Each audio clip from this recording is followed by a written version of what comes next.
How you feeling? Dude, I feel fucking dead, man. I was dragging ass today. uh, I almost feel sick, like lethargic. Like I feel like a hangover. I usually get this feeling like 4 weeks out. I don't usually complain, obviously, because I don't believe in the whole suffering aspect, but I do think that kind of controlling your variables with being uncomfortable is what I try to do because I'm digging deeper every show and my carbs are the lowest they've ever been. wait, So where are they at right now? If you don't, so I have 100 grams of rice in 2 meals. That's it. oh wow. Yeah. So it's low, man. It's to make this weight cap, and he wants me like cross-strided in my glutes. Oh shit. Yeah. I've noticed, man, this past week has been fucking like hidden. Where I'm you really notice now you hit that stride to where everything's kicking in because it yeah, usually takes, around 6 to 8 weeks. And what you did then is affecting you now. And now it's like, holy shit. Even my girlfriend, she was like, what did you do the past week? And obviously I made changes the past week, but it hits me very fast because I respond quick yeah. to That's the the thing. hard candy. That's the thing. It's like one day, it's like a switch. It's like, oh shit, this sucks again. Like, Mm-hmm. it's like Aaron last week when he was like, yeah, I got 6 slow days back to back again. I'm like, And still, motherfucker, and still. Cut. Look at his I'm just face today. I was gonna say, bro, it's fucking Yeah. you look sunken bro, already, bro. It's stupid around here. bro. I It's don't. it's fucking stupid around here, I hold and on. I'm excited. I'm excited because You look like you pulled water in the shows in 10 minutes. Yeah, yeah. Your skin on man, your shoulders look thin right now. Like, bro, like, look, yeah, they look thin, bro. Banks I'm is hitting push-ups before we start the podcast. shit. I wish. Yeah, that's wild. That's wild. What the fuck? He's giving us free game motivation right now. I don't even gotta watch other Just a little YouTubes bit. or nothing. That's it. But no, we're hitting, man. We're hitting. Like Cuts is excited. I'm excited. And I just had to suck it up, because fuck, bro, six lows is a motherfucker, and it's a mental fuck, Yeah. and I'm like, bro, and I just, when you not get used to it, but after that second low, he was like, bro, like this might be the formula, you know what I mean? And kind of how like seeing how your body's responding, you say, bro, you've never looked like this. Like you've Yeah. never looked The like thing this. is, Like, you were ready early because you came off of Dubai, so you're able to reverse a little bit, and now yeah. you can play with so many different peaks because you're ready He's early. like, You know, you've never looked like this. You've never been this full. You've never been this pilled. And even just sitting at I mean, when we really started to notice, it was like 5 weeks out, 5.5, 6 weeks out. It was like, bro, like this is a totally different physique. Caucasian dry, Caucasian Yeah. dry base. Hey, that was the main thing. It was like getting white boy crispy. Like that's been my saying in my head. Just I got to get white boy crispy, and if I do that, oh, it's game. It's What's game. your cardio at right now? 30 minutes. That's not bad. Well, you Drew. I feel like you're We're doing the, we're the same. We're the I'm same. just saying we don't do too much 30 cardio, minutes. Yeah, we utilize everything in the off season where we keep cardio minimal. and These we guys that are and we doing eat carbs. hours and whatnat, they're trying to catch up. bro. Hey, I've been doing Alex, that my whole life, we eat bro. carbs too, Alex. Alex, we eat carbs. Yeah, you came on So a little late. Drew told me he's suffering right now. yeah, so we always start off the podcast, especially for the first time NPR is going to the Olympia, with how we all feel. Obviously, we all feel like shit, but I'm starting to get to that point to where I'm struggling because I was just telling Alex that this is the first time in all my years of competing that this is the lowest my diet has ever been as far as carbs. I mean, protein stays the same, but we are doing a different approach. Um, I'm sure you'll know. We'll talk off cam. Can't give away too many of the secrets. You know how Ariel is. All right. But we're doing a different approach for the Olympia to maximize. Obviously, when you get conditioned and really peeled, you lose the fullness. So how do we get that same conditioning while keeping the fullness? So we're playing with a few different things right now. So I the can goal tell is you. to just be ready early, so my food's down really, really low. Oh, shut up, Drew. I know what you playing with. Hold on, hold on. You don't have to say yes We or can't no. give the secrets away though. You don't have to say yes or No. no, but this is a protocol that I ran on one of my clients who, I just slipped it out right there. Aaron, you know who it is, and so do you, Drew, where I got him so peeled early, so fullness was our priority. So I gave him D-ball going into the prep towards the end of it, and I trickled that in at a low dosage from 3.5 weeks out to titrate it up to bring in that fullness, just made sure that his water was controlled throughout the process. He Like, looks When way you're forward peeled, right it now. works. When you're peeled, that works. I've yeah, never done that personally, but there's other esters along the lines of that one that are Mhm. similar and similar effect. But I mean, that one, it can hold water, especially if you're a water buffalo. But I know exactly who you're talking about when you Yeah, said peeled. yeah. So the most peeled guy you But, work hey, with, he's uh, putting on size right now too. He looks good. He's he's tall growing. too. He's Yeah, tall he's too. tall. Yeah, he's my height. Yeah, he's Oh, tall. yeah. He has a bright future, man. He really does. Like conditioning level, he's gonna be top at any show that he does. And he's so It's just that now his motherfucker's back and conditioning chest. is silly. His conditioning is fucking Yeah, silly. it's nasty, bro. Well, it's nuts. But yeah, man. Aaron, generally, how you feeling right now? Bro, I feel fucking good. Did y'all see my fucking it's Viva Mexico Independence Yeah. Day, motherfucker? I saw you I'm shooting lit. guns. I saw you. I'm lit. What? I'm You get lit. ready for the next movie. Energy is here. Energy's up. Like up. And you know me, when it even like cut to tell you, even when I'm on fucking low carbs or low whatever, like and low food, I'm the same fucking person. Yeah, like when I'm off this shit, let me fucking just slump. But Mhm. bro, if I gotta do something, if I need I'm gonna give you my energy. Yeah, I'm gonna give my kids my energy. You know what I mean? I'm the same person. You know, so if I have to do something, the energy is gonna be there. If I'm sitting around the house, if I'm just not doing nothing, just waiting for that next meal, you might catch me taking a nap. But you know what I mean? It's just yeah, is what it is, you know. But I don't really get too crazy like, oh, I'm just a zombie. No, I've never gotten like that. I've You're noticed. comfortable with being uncomfortable. Yeah. Yeah, like I've noticed a lot, and this is mainly, younger people getting into it, but prep changes a lot of people, man. Forces them to annex themselves from the world, losing friendships, losing relationships, just that was me in the past. I try my best not to allow that to happen now. That's why I love this podcast, man. It forces me. But hold on. I'm glad you brought that up. I'm so glad you brought that shit up. Because yeah, it do force you to lose some of these relationships. And that's okay. It prioritizes what matters. It is fucking okay. It's not your fault that you're fucking doing better for your life. Not worrying about what somebody else is doing with their life and they're mad because you're not going around calling, texting, doing whatever you're doing. Again, ain't nobody paying for your bills, bro, but you. Sit your ass down and take care of what you got to take care of. Fuck what everybody else got going on. Like I said before, because again, it's not no one's going to do it for you. Yeah. So if somebody that claims that they support you or there for you and they feeling some type of way because you prepping to be the best in the world, that's their fault. But have you ever been to a point where you're Yeah. so when you're so low of energy, you notice the different side of Aaron Banks come out, and you might take that out on the loved ones?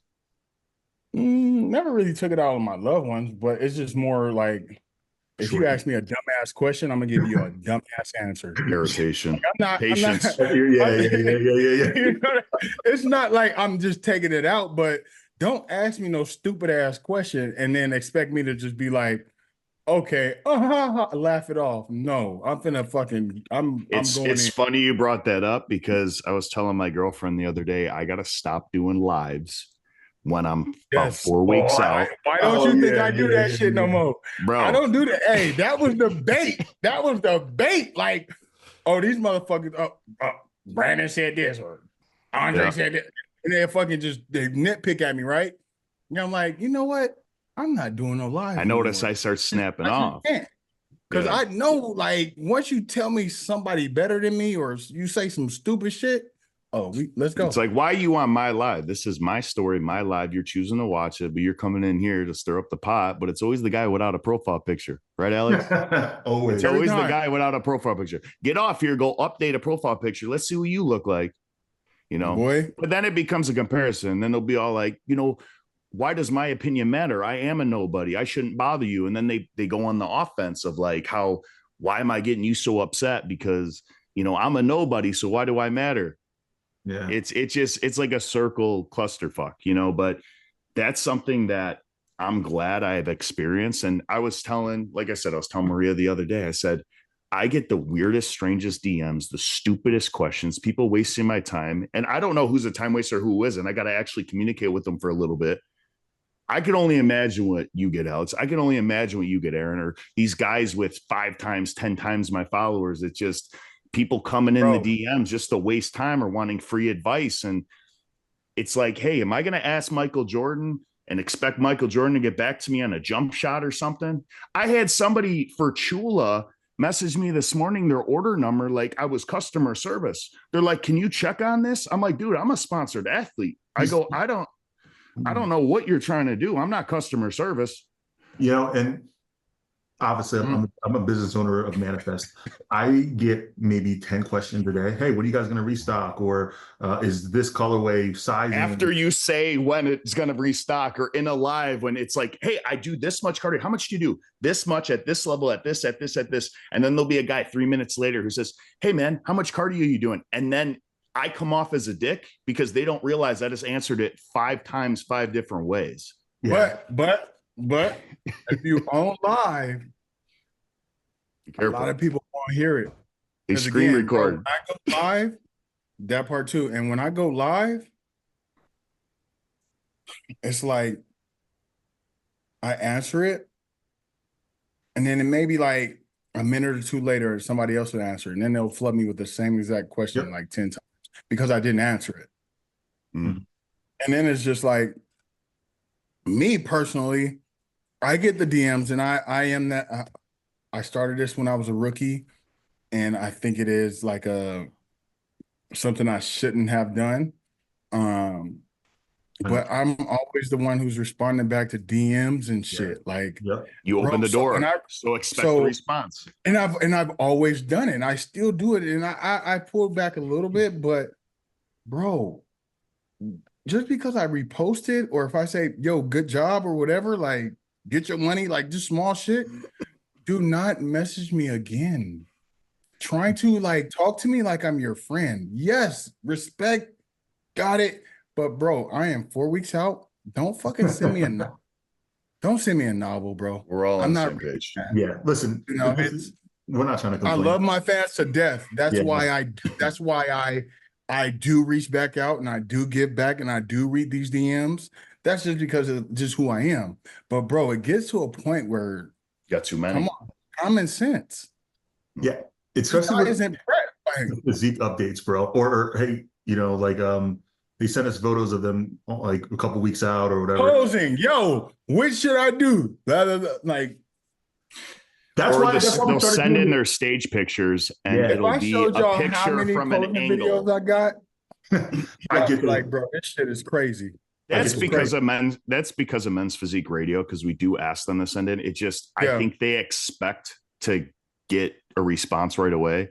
And obviously I'll leave them pending. I won't even see it. But when I do see it, I will get back to it. But some guys will send me, delete it, unsend it, resend it, and then send me like eye emojis, like expecting me to respond. And that's when I start to be like, all right, bro, like, I'm just not going to respond at that point. And I'm not trying to be a dick, but it's you can't be in 30,000 places at once, right? It's the same thing with Aaron. Like, you can't be in 500,000 followers, bro. Look who we got here. About time. It's been a long time. See if we can figure this out here. I know, right? He's a dad. He might not be good with technology. There's one thing that I did want to address, though. Obviously, I'm cool with Andre Ferguson. I'm cool with George Brown. And by no means is this a hit on Andre. But the other day, he did say that he watches the podcast. And he was saying how, we're all kumbaya because there's no controversy between us. But there's a reason there's no controversy, because we all share a very similar opinion. And if we do disagree, it's not like we're going to go down each other's throat, but we try to give the content to where we focus on delivery on this There platform. was multiple We don't times we want the disagreed. negativity. We don't want the negativity, though. Like, it was something about tall guys dominating the sport. And I think we all just said, like, yeah, but here's the thing. Like, there are a lot more tall guys that are doing well now than what there used to be. Like, just in general, not even dominating, but just in general as competing. Listen, I'll say it right now. Like, example, if I was going against a version of myself, the same exact physique, who was 5'8" versus the version of me who was, 6'2", everything else was equal. Don't you think the version of 6'2" would be... Yeah, you're taking up more mass on stage in comparison to other guys too, having more dominant physique. Yeah, like that's the only reason. Don't get me wrong, bro. We have Ryan Terry right now, the current champion. He's small, right? Like Diogo Montenegro, consistently in that call out, Arnold Classic champion. Yeah. I think he was talking about guys over 6 foot, which I understand. I mean, I wouldn't say tall guys are dominating, but there's definitely more guys doing well, winning shows more than when they did back in the past, because you had guys like Brandon, Jeremy, even Mark Anthony when he was competing. I mean, even Daniel, Daniel's on the shorter side. He's not the shortest, but he's on the shorter side, so there are a lot of guys that, were dominating back then that are short, that still dominate. But I'm just saying there are more tall guys that are doing well. My guy, bro, first of all, giving us a cribs tour. Those shoes. Well, I had to turn my computer, man, because the light was trying to see what he's got there. Bro, he's got so many shoes. Bro, that's the thing about me. Like, we were talking about style in the last episode. I literally wear nothing but like black and white shoes. That's it. I have nothing with style. Daniel's got that style too. He matches his socks. He matches his hats. I do, actually. Shoes. Well, listen, this has been a long time coming. I just wanted to take a quick second to thank you for hopping on, bro. Again, a lot of people, we were talking about this. It's about damn time. Hey, bro, I had to go incognito for a bit, bro. Yeah, and we got to catch up on where you've been and all. But, one thing I'll say about this is about the sport of bodybuilding. It's kind of like, what have you done for me recently? And since you haven't been on stage in a while, I think people forgot truly how good and great you are. We talked about him earlier too on live. We were bringing it up. Exactly, man. I mean, like, you've been the Olympia stage 4 times now. You won 6 pro shows. You have one of the, most elite, my personal opinion, midsections in the game. Crazy conditioning at every single show. In every show, you are one of those top 3, 4 guys minimum, if not a favorite in the show. So it's a pleasure to have you on, man. And again, I want to take a quick second, since you haven't been in that limelight for a while, man. How's everything been? Bro, I've been chilling, and appreciate it though. But yeah, I've been chilling. I've been right here at the crib, man. That's honestly it. It's as simple as that. Sometimes you just gotta step away, take a step back. Especially when you're doing it as long as myself. I've been doing that over 10 years now, bro, nonstop. A lot of people don't know that. They think that I've been doing this for like 3-4 years or something like that. But bro, I've been nonstop for like 10 years, bro. And the biggest thing is I just needed time, just to be normal again for a little bit, because it got to the point where I was starting to hate bodybuilding. And you can't ever lose that, because once you start losing that, then what you're doing it for. You know what I'm saying? See, my question, Daniel, that's one of the things, before I cut you off, but yeah, that's one of the things, man, that I try to preach and I do on a daily basis is bro, people see me doing all this other shit. They like, bro, are you focusing on bodybuilding? I am. I go to the fucking gym every day. I still eat my meals and I still get my water in. Just because I go-kart driving or fucking riding horses and shooting and shit, that don't mean shit. Bro, I have a life outside of this shit. Like, I'm not gonna sit here like a fucking hermit in a box because I'm so fucking worried about prepping. No, I'm going to live my life. So that's one thing I do want to preach for these bodybuilders, because again, you got to understand, this bodybuilding shit don't make us no money. That Instagram and that content shit is gonna make you money. Building businesses is gonna make you money. This shit not gonna make you money. So you have to learn to branch out and utilize the platform to get where you need to be. So you have to prioritize your priorities first. You know what I Well, mean? So and the biggest thing, like I was just preaching this to a friend of mine or whatever today at the gym. Like they were having a little bit of difficulties with it, but like, bro, balance is everything. Like, what's the point of you putting all this work and all this grind in the gym and staying on point? Oh, I can't go here because I'm missing a meal. Oh, I can't do this. Oh, I need to hit the gym. Oh, I got a posing session or whatever, this and that. And one, it messes up your household and your family because you're not spending time with your kids, you're not spending time with your wife, and you're not doing, now you're all angry at the world for no damn reason. So now your house is a mess. So, but what happens when you come home, bro? When you come home, now all of a yeah, sudden, now you're stressed out. And we all know what happens to stress with the body. So you just doing all this work right here, right? Just to come home to a stressful environment.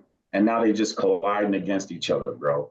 So what's all the work for you just to go home to an environment that is stressful, that's going to mess up your physique anyway? Like the right. best time I ever looked was when I really didn't care too much about prep. Like I was just chilling, like literally. Like I mean, I would hit the gym, but I wouldn't trip if I would miss a training session or I had a 30-minute session or whatever, because the wife will call me and wants to go out and do this. Well, guess what? Hey, cool. She wants to go out and do something. I'm gonna go do what I need to do with my wife because I kept a happy home. Everything was peaceful at the house. I was in a good mental space, which my body responded as such.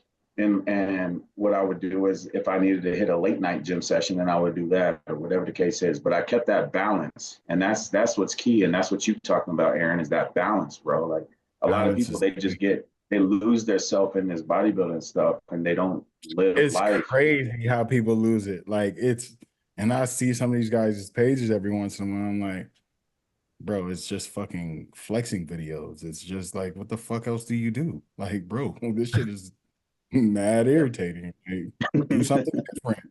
Do something different.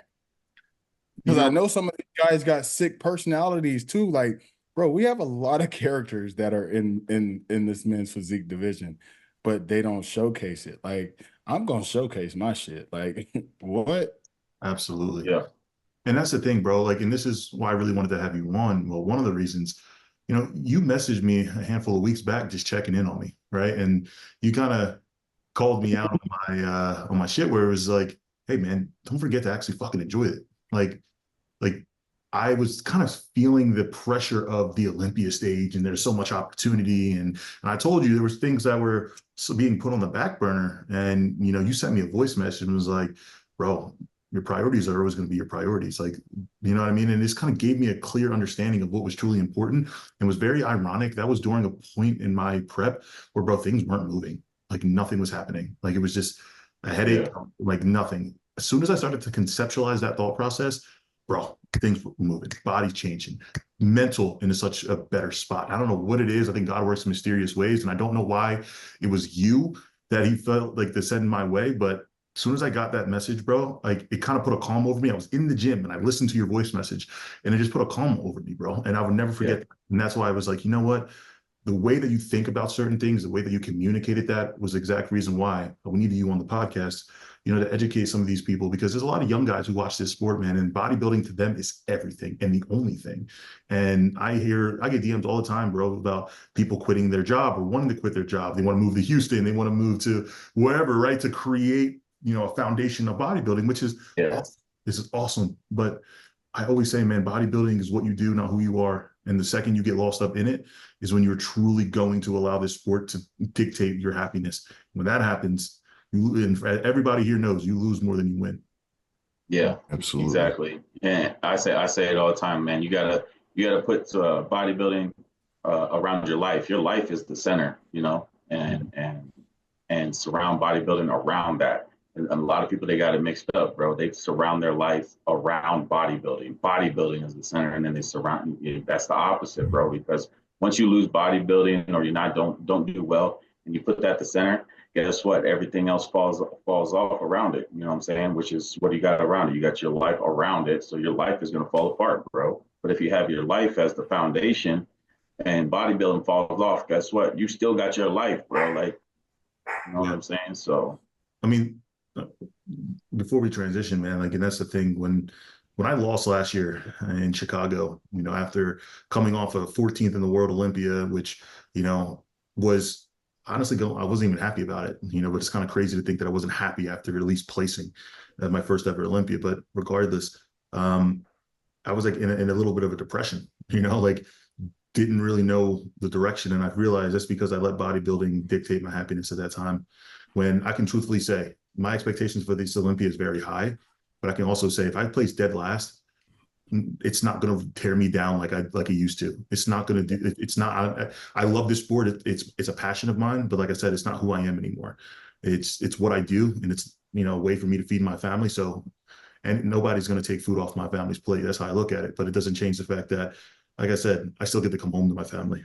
I still get to, come home to a beautiful home and great friendships and so on and so forth. So just a perspective change that I needed was the biggest thing, man. So I'm happy you were able to take that step back to prioritize things in your life that, needed that time. Now, I remember a post you made after the Olympia about you taking time off. So did you know this is something that you wanted to do? Because it was almost immediately after the Olympia. Wait. Before we get on this, I first of all, I want to thank Daniel for finally being on here, because you guys can all attest to everybody that has asked me, hey, Drew, who do you want on here? It's always been Daniel, because out of the two most meaningful conversations I've ever had with another athlete, Daniel's one of them. Meddy's the other one. It was after a loss, but Daniel talking to him at last year's Olympia put so much in perspective of how, you're going through something. He's in the middle of a transition of a move, dealing with some health issues, other things still showing up, but prioritizing everything that he needed to do in order to, follow through with, his prep. And he did that, and he's still right next to me in the third call out, and, and off Daniel's still one of the best in the world. So, that's another reason why I want to get you on here. But we were talking about characters earlier. You're somebody who has a very versatile life, to where you're ex-military. Your wife is also currently in the military, I believe. She's traveling around. You're taking care of 2 boys. And I mean, on top of it, doing house decor all the time, doing lawn work, things like that. Like, I see everything. It's not just bodybuilding, but when you take that break from it, I kind of wanted to ask you, like, what got you back into it? Was it being motivated and seeing other people? Was it kind of just restoring the balance when you said that you were kind of burning out from it and you started kind of hating it? Like, what was it? Do you think you were burnt out from it just because it was so repetitive, or what do you think it was? Yeah, so there was actually multiple things, man. So for one, I always gave myself till 35, because like I said, I've been doing this at when Mark Anthony won, the Olympia. So when Men's Physique came out it was when I started. I started back in 2013. And so that's when I started. So, and it's been nonstop, and people don't, like I said, I'm low key, bro. So I don't put my stuff out there like that. Like, you'll get a post from me and this and that. But bro, like, I would do one or two shows here or there, but a lot of people don't know. I've done over 30 shows. Like, literally, I've done over 30 shows. And a lot of people don't know that. And there we go. Yeah. That's the 2013 era. Those Hurley shorts, bro. Them Hurley's, hey, that's what that look was. Nice. Jeez. But yeah, so since like 2013, I actually competed in all natural bodybuilding first before I started all of it. But so I gave myself till 35. I thought, 35 is a good age. That's when you get a little older, stuff like that. So that was, reason number one. Reason number two is this is the year I missed a lot of. I don't want to say I missed. I was still present, right?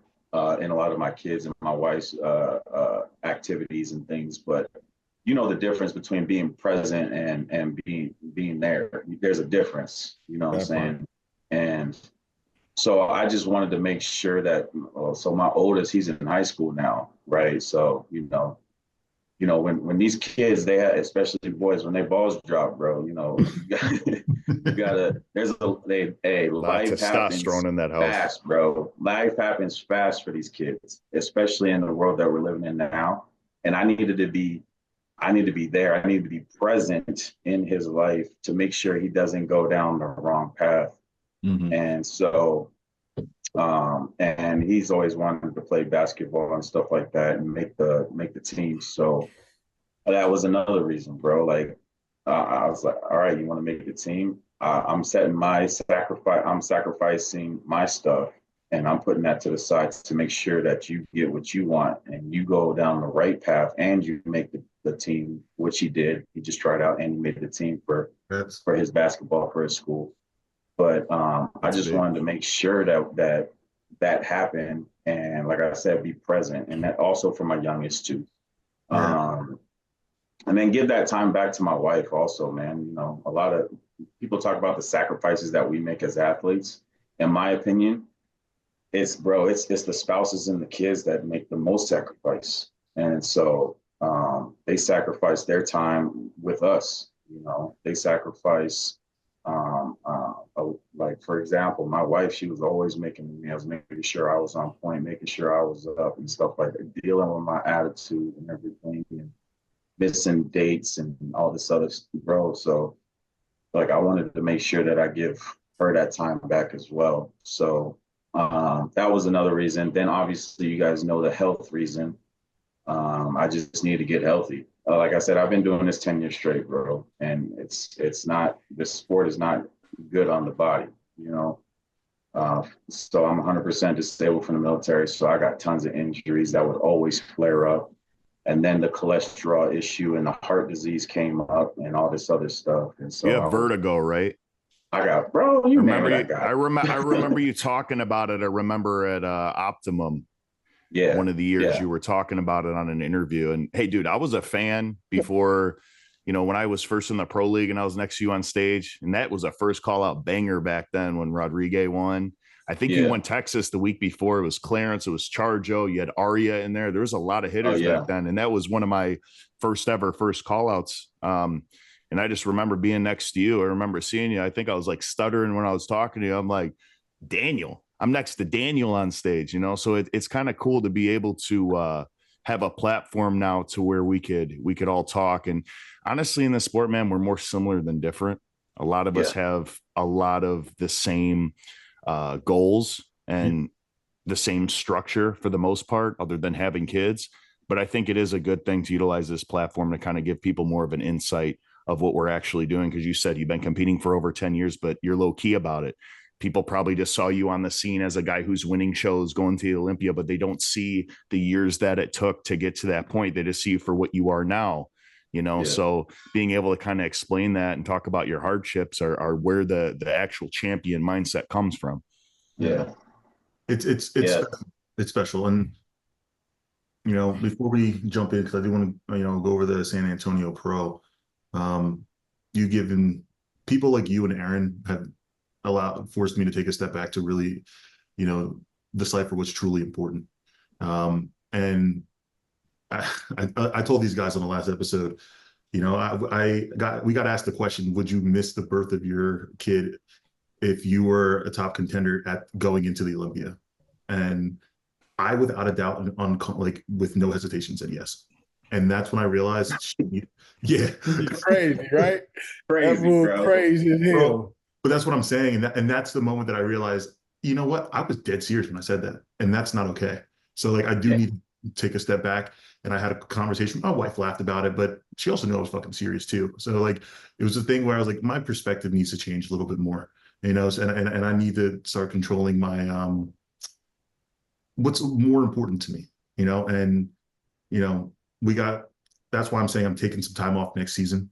I'm prioritizing that. I'm young. I still have so much, you know, right now I'm 9 pounds under the weight cap, you know, so there's still so much time for me to actually be the best version of myself in this sport, you know, but I've noticed myself being lesser of a husband and lesser of a son, you know, so on and so forth. And that needs to change, you know, before it's and what's crazy is you're not the only one. It's like that. I mean, I see it all the time, bro. I mean, from the NPC, even the NPC level, like newbies, like coming in the game, it's like, bro, like you're not even at that level to make those kind of commitments like that. You know what I'm saying? To like at least be at that level. Like if you fighting for that 35K or 40K to feed the family, cool. But you're not, bro. Like you're just not. Yeah. And so there's literally no reason for you guys for them to be making those kind of commitments and deep sacrifices that are like that, to destroy their life and miss these memories and opportunities in their life, So I don't get it. Yeah. And like I said, I think everybody is going to get a reality check at some point in their lives. And it's just how they act on it from there. So Yeah, for sure. see the way you responded to it, seeing the way Aaron is with his kids now, just gives me that understanding of I push back having kids. I haven't been on my honeymoon. I got married almost over 2 years ago at this point. All these things because of bodybuilding. And Yeah. you know what I mean? And I'm always going to find an excuse if I don't, find a reason. So Alex, before you start San Antonio, I got one more question for Daniel, and I'm sure a lot of people are going to want to know it. So I believe it was 2022 season. That was the year that you won Tampa from Andre, and then you beat Andre DU in Texas. And that was by far the best Daniel Ammons that we have ever seen, and by far the best that you ever actually were. Now, obviously, going into that Olympia with all that hype, with all the conversation about how you could potentially be in the top 3, and then ultimately having to make the decision personally to pull out of that, where was your mindset at during that? And how did you feel knowing that you were on such a high pedestal going into that show and you weren't able to do it? Bro, me and Ariel actually still talk about it to this day. We actually just mentioned it. Was it yesterday? Yesterday, Ariel sent me a voice message like, bro, what if we just did the show? We know we weren't going to do it. And Ariel's all about my health, but we're just saying, what if? You know what I'm saying? But, it sucks. Honestly, it was obviously one of the hardest decisions that I've had to make. But it was the right decision because of what I had going on in my life. So once they told me that I had the clogged arteries and all this other stuff, and the scare that I had, bro, it was scary, bro. Like literally, like my heart was stopped, in the ambulance, and they had to like pretty much like revive me. I was just about to say, I remember, like, did you get rushed to the hospital? Like something happened? Yeah. So yeah, it was the eye opener is my wife wasn't even here. She was deployed, bro. So it's just me and my boys. Oh, man. And you guys got to remember, we're military, so we don't have no family around. We don't have friends or anything like that. We don't have family. So, bro, if something happened to me, my boys would be by themselves completely. Nobody, and that's not okay. No. You feel me? And so, but yeah, so I ended up having the symptoms of a heart attack, and I ended up passing out and all this other stuff. Because I was going to take myself to the hospital, but in the process of me telling my son that I was going to go to the hospital, I ended up like stumbling and passing out. And then that's when I woke up and I called the 911, and they came and got me. And then in there, that's when my heart started stopping and got under like 30 beats a minute or something like that. And then they had to give me some adrenaline to re-kickstart my heart and all that other stuff. But crazy. Yeah. So all I remember, bro, is just, everything just went black. I just remember feeling my toes go cold. And then I just remember hearing the people in the back of the ambulance saying, we're losing them. And I'm just sitting here and like, I just remember like, yo, this is it. Like, and then the only thing that was going through my head was my wife and my kids. That was it, bro. And I was like, for what? Yeah. And that made that decision so much easier, and especially taking that back too. I could only imagine, man. Like to be top 3 at the Olympia, but ultimately to not have your life. You know what I'm saying? There's other people that depend and count on you. So making that decision, as hard as it is, that's why I always wanted to ask you that. And that's why the year after, when I seen you at last year's Olympia, you were moving, you were going through all kinds of stuff. And we talked backstage briefly about, that. And, just you weren't taking it as serious as you probably could have, but you were enjoying what you could. Right. Yeah. So, you did what you had to do. And obviously it wasn't that Daniel Ammons from, the Tampa Pro previously, but the biggest thing is realizing that you had to pull the trigger on pretty much stopping competing in order to really just still be there for your kids. You know, that's a big thing, man. It's crazy. It's not worth the risk. That's all. Like, you know, even if I was good, it's still just the risk is there, bro. And so when I was watching the 2022 Olympia, bro, it was heart wrenching because, you know, I'm sitting here thinking the whole time I'm sitting next to Ariel, we're watching everybody. And then we're just like, bro, I should be up there. You know, and we're just like, you know, but we can't live in what if. All I can do is, you know, live in, you know, what's going on and what's happening and deal with it. And so that's the reason why 2023, we made adjustments. Unfortunately, I couldn't be my best because the medication that I was taking causes muscle deterioration. So I'm sitting here trying to put on muscle while that muscle is deteriorating. It causes severe water retention, severe muscle aches. So like when you sitting there working out and you guys got a pump, these skin stretching pumps, and you got a little bit of pain, you're like, oh man. Yeah, mine is more like getting stabbed, bro. So like when I was working out, it wasn't even fun.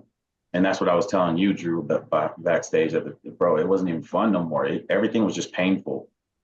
So we're just waiting for it to be over. Yeah, I just wanted it to be over, literally. Like I was like, I don't care what I place. I just want this mess to be over. And so that's why 2023, I was just like, man, kind of trying to just enjoy the moment. So what's next? You get back in the gym. I see you like slowly working yourself back into that version of you. What's that plan in your head to get back on stage, or if you want to get back on stage? So I actually went during my time off, I actually stayed out of the gym completely, like no training at all for like several months, like probably like 6 months, 7 months, like a long time, bro. And went to like holistic, doing like herbs and all organic and all that other stuff. And then I got my blood work done, bro. And it's been the best it's ever been ever, like in my entire life. Good. And so it's like it's even with the medication. And so it was better than when I was on the medication. So I think I may have found like a solution. So we're going to play around with that solution and then introduce prep again. I started training again about 4 weeks ago. So we're going to start introducing all these things and kind of play with it, still get blood work, make sure that I'm good to go, and then see how I look, man. You know, I've never had the opportunity. I'm not one for excuses, you know, but I've never had 100% Olympia prep. So every year I've always had some BS that happened that set me back 60, 70% max. So in my mind, that's the only reason why I want to compete one more time, is because I'm sitting here thinking, if I had that, if I'm placing 13, 14, 15 at 60%. It's the what ifs. Yeah, it's those what ifs. But I don't, and it's not just the what ifs. It's just the I don't want to live in regret of not knowing. You know your ammo. You know your ammo. Like that's ultimately what it is. If I'm able to do a 90 to 100% prep for the Olympia, right? And even if I place, let's just say, you know, 15th, 20th, whatever the case is, bro, I'm good. I can wipe my hands clean. Like, okay, that's where I stand. But for me, it's like, I don't know. And my biggest thing is like living in regret of not knowing. I don't want to walk away from it and not knowing where I really stand. You feel me? I mean, as a fan, bro, I don't want you to walk away, because let's be real, that 2022 version of you, like how we have people talking about Ali Bilal being a dark horse, so on and so forth. Like that's how Daniel was. That's how you were. Like you were the dark horse going into the Olympia. You won all these big shows. You beat all these top guys, right? Like you were that guy going into that Olympia where it's like, oh shit, he could easily be in that top 3 conversation. So, you know, I'm excited to see you inching your way back into that version of you, right? Obviously, health is going to be of the most priority, but as a fan, I'm excited to see you as a competitor. I hope you trip. Yeah, appreciate it. All right, of course, man. So, Drew, do your thing, man. We had a show this past weekend, the final show to qualify prior to the Olympia. Barack just qualified, punched his ticket, a very close second with Alex Rogers. But let's start off with 6th place in Micah Thomas Jr. Me and Drew actually competed with him multiple times, but more recently at Optimum. And Drew, do your thing. I think Micah looked great at the show. I believe he won the master side too. He did. He's a tall guy. He's a big dude. I still think with his front pose, he just needs a little bit more chest just because of how tall he is. I mean, obviously these pictures are blown up a little bit more. So in comparison, I did notice that the other guys just had fuller chest. You could look at 2, you could look at 1, you could look at 3. He has the men's physique shape. He has a very dense back. I think his lats could be a little bit wider. Just because of his waist in the back, he can't really hide it as much. But I think that his look was really, really good. I think his core was really tight, really polished. He held his poses, really good look for him. And I mean, this lineup was solid. I mean, there's the guy who won, I didn't know, but I mean, with all the momentum coming in, like Alex Rogers, obviously with the new improvements that he's made. I mean, this lineup turned out to be a pretty stacked show. And I can't say that about every show this year. I mean, this lineup was pretty stacked. Bro, and I'll be honest, I think he has a new coach in Medi, right? I think Medi coach. Yep. Yeah. This was hands down the best Micah I've seen in a very long time. His core always kind of looked filmy to me in the past, especially in Optimum. Yes. This one, he looked gutted dry. He looked dry here. Yes. That's the number one thing that I've noticed. Like, here's the Optimum.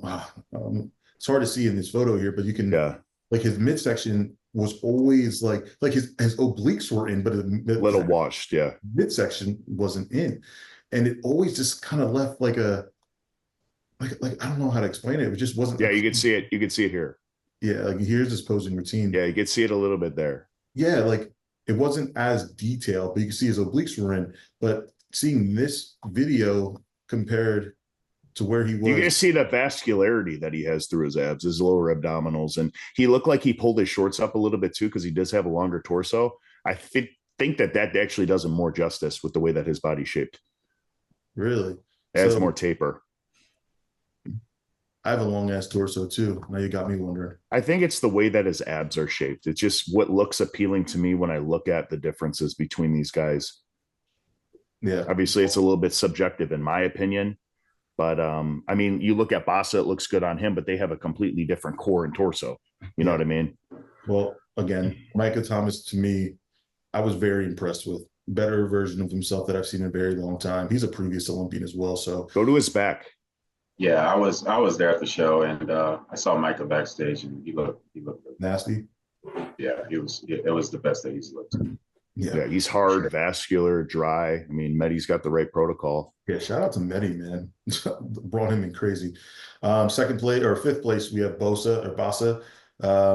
He's another cuts guy. He looked really good, man. I've got a chance to see him at Sarasota. He asked for feedback. The main thing I saw that he wasn't holding his midsection consistently. Like, he would let it go, and it would kind of create a softer look to his midsection. As you can see in this photo, it looks pretty detailed here. It comes down to conditioning for Bassa, in my opinion. Or I would even think detail, because he is pretty conditioning. He looks like he holds a little bit of midsection. It's just the midsection. That's the issue. That's it. He could use a tad bit more delts just because he's pretty top heavy. But his back during the show, bro, his back was insanely thick. Yeah. I mean, like, I saw your story, Paul. I think it was you that posted the story. Yeah. Back. Yeah. I was backstage. Yeah, bro. Like, he was thickness wise, like, you could reach out and like grab it. Like, and he's taller in person. People don't understand that. Even when Ariel, we were doing the Mile High last year, Ariel was like, yeah, he knocked on the door and I was meeting him for the first time because he's from Brazil. So he opened the door and Ariel like looked up. He didn't know he was like 6 foot tall. Yeah. Dude's tall, bro. Yeah. Crazy. He looks good, man. Fourth place, another top call out for Josh Guidry. He's now officially a new cuts guy, which you can clearly see the difference between when he didn't work with cuts versus when he works with cuts. I made a video before I knew who he worked with when he did, I think it was Mexico. And I think that's the first show he was peaked by cuts. And you could see it, man. Like, the detail was there. And he's always been somebody who has a good physique. I think he lacked in the detail. Same thing with like the midsection. But this is the most etched out I've seen him in a while. He has tons of potential. He's going to do another show coming up here to try to qualify for 2025. But he looked really good. That's crazy to fucking hear, bro. What? 2025, like, where the fuck did this shit go? I was just a rookie in 2019. Didn't know anything about bodybuilding in 2018. Time And now machine, it's bro. 2025 is already here, and I'm qualified, so I'll be a 5-time. Not Bro, everybody can be Aaron Banks. All right. Not everybody can be an After Aaron. last year's Olympia, he goes, I'm qualified for life. See you next year. See you next year, In fellas. front of that Ferrari, I'm like, you're savage, bro. But I will say this, third place, Mitch Starr probably was the most conditioned guy I've ever seen in person. I've seen him at Sarasota. Really? It's dry, bro. His back is dry too. What? Separated. It's the Yeah, detail. he was hard. He was hard as nails. He's like a Tyler Smith. Yes. Okay. They're actually coached by the same guy. When I meet this dude was fucking peeled. It was disgusting. Like, yeah. So funny story. Man, I've seen that guy somewhere. So funny story. I was actually talking to him, and him and his coach slam food, right? Because to get that size on him, Cat actually lost a pound. Yeah, and he was eating like insane amounts of food, and he ended up losing a pound. That's insane. But I mean, as you can see, the scale don't mean nothing because he looked a lot fuller, the lines were a lot deeper. Because a lot of times for him, like he'll have the crazy conditioning and crazy lines, but the lines aren't super deep because he doesn't have that pop in those muscles from being full. Yeah. Yeah, about being. Hey, so Alex, who would that remind you of when they get there? Just imagine the conditioning. Dorian. Yeah. Just imagine when he gets to that point, when he puts that size on. I know, bro. You're gonna have a hard time trying to you're gonna have to feed that kid so much damn fucking food. Bro, going into one of our previous preps, I had to feed him 7,000 calories, bro. Like, this is when he came down to stay with me, bro. I was like, I have to look at him because I almost couldn't believe it. I'm feeding him so much. I'm like, there's no way like someone's body can take this. And even now, bro, like right out of his reverse, bro, we started him off like 3,400 calories. I'm just like, you know what I mean? Like straight out of reverse. And it's just like, but he still looks on. Oh, bro, he always does. Like, still looks on. He's the model for our board short company, and he's literally always in shape. So he's always taking photos. Like, dude was peeled, bro. Like, peeled. I'm telling you guys, like, he's gonna be a fucking problem. Dorian is gonna be a problem in the pro league. He just needs to put on that size, which from the start of us working together, dude already easily put on like 12 pounds of size or mass. And I'm excited for him. But all right, we're getting off topic. Whenever I can rave about any of my clients, but Mitch was very impressive. Not to mention those board shorts were fire. All right, moving on to second place, we have Alex Rogers. Now, I did personally have him winning the show going into the show. But when I do look at 1 and 2, I could see why one, edged him out. One had crazy conditioning. Daniel, with you being there in person, what did you see here? Yep. It was neck and neck, bro.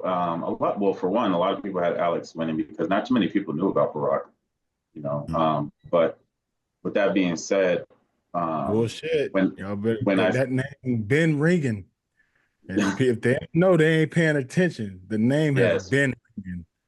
So when he was walking back from getting tanned or whatever, because I was talking. I think I was talking to Mike backstage. He was walking and I saw him and I was like, bro. Yeah. I mean, boy was peeled. I was like, yep. I was like, he's a problem. And sure enough, and after prejudging, there was a few things that I told Alex also, like about posing wise and stuff that he probably could have edged him out. But it was the core, man. His core was etched out. And it kind of, I don't want to say exposed, but it was better than Alex's core. And Alex looked fuller, but Barack just had more of a all around crispy look. Like Alex was crispy in the core, but all around not as crispy as Barack. Yeah, so especially through the chest, like the shoulders. Alex was on, bro. I don't know, whatever he's been doing, it's been working, and he has the shape. If he would have came out earlier in the season, he would have definitely picked up a dub somewhere. That's not even. He's going to keep going. He's doing Sasquatch next week. Get ahead of the game. Might as well. Then take an off season, and then he'll be right there for 2025. Yeah, but I'm a big fan of that Barack kid. Like he's is he tall, Daniel? How tall is he? Like my height, a little bit taller than me. He's probably 5'7" or so. He's really complete. Yeah, he's complete. Yeah. He's got a dope back. So to be completely, Daniel, quit saying you 5'7", Daniel. I said almost my height. Okay, I was about to say, boy, stop. No. Hey, don't call me out like that, man. Come on. Not everybody can be as tall as you and Alex. Man, look. But when Barack, when he hit this, bro, I honestly saw a little bit of myself in Barack. I was like, the way he was conditioned, the sharpness. Yeah, he was dialed in, sharp, conditioned. He still was full.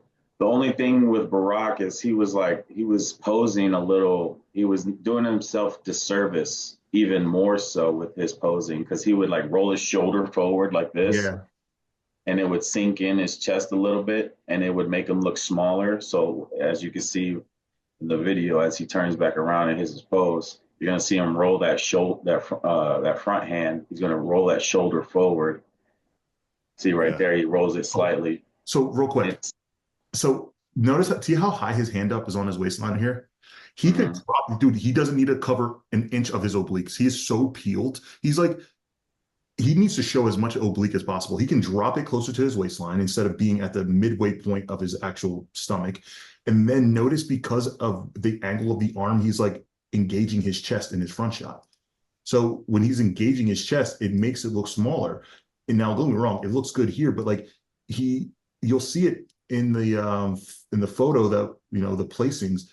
Like when you do that next to somebody like Alex Rogers, who has a massive chest, you're going to expose yourself. And Aaron talks about it all the time on the podcast, where people will expose themselves with their own posing. They try to recreate something that somebody else does. And I say it all the time. When people try to redo the peekaboo that Aaron created, it's like you are literally hurting yourself. Like you do not have that midsection in order to pull it off. So find what works best for you. But again, and that's the crazy part. I mean, it was a close battle. I definitely see why he edged it out. But he also had some self-inflicting wounds that he can easily fix going into the Olympia. Exactly. I think he's going to be definitely in top. Just needs to push his chest out, and it's like, that's what I'm saying. Drop that hand. He sinks in. So like what he does is he's rotating that shoulder, which he's sinking in like this. Instead of being, if you look at somebody like Alex, he's pushing that chest out, being nice and big.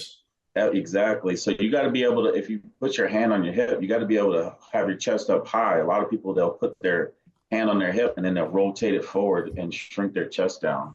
He had more detail. He's also the last person in his poses. And for everybody watching this, obviously at the pro level, the judges are going to go to where, you got to be in that pose. If you're not, they might skip you. Obviously, he's in the middle right now, so they're giving him that look. But I did notice that he's doing too much extra stuff before he gets in that back pose. And he's actually the last guy in his back pose. Yep. So that's something, if he's listening to this, just to be able to get it, stick it. I used to do all that extra shit too. I mean, it did not help me, because I was just showing more of a weakness. So now it's just getting into it and then just sticking it. Let me ask you guys something. So when they transition from front to back, what do you guys think is the most efficient way to do so? You guys just turn around, or do you actually hit a clean transition that has a little bit of pop to it? Notice how I would just turn around.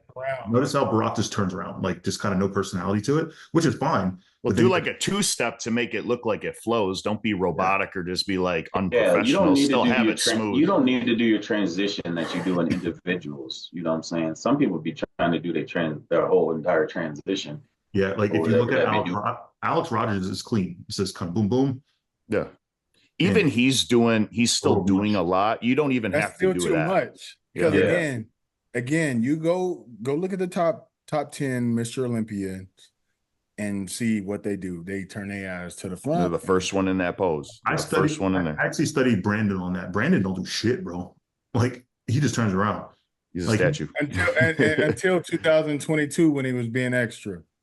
So one one of the biggest things that I learned is going into the back post. Like Drew was saying, trying to get. It's not only just the judges looking into the back post, being the first or the last or whatever.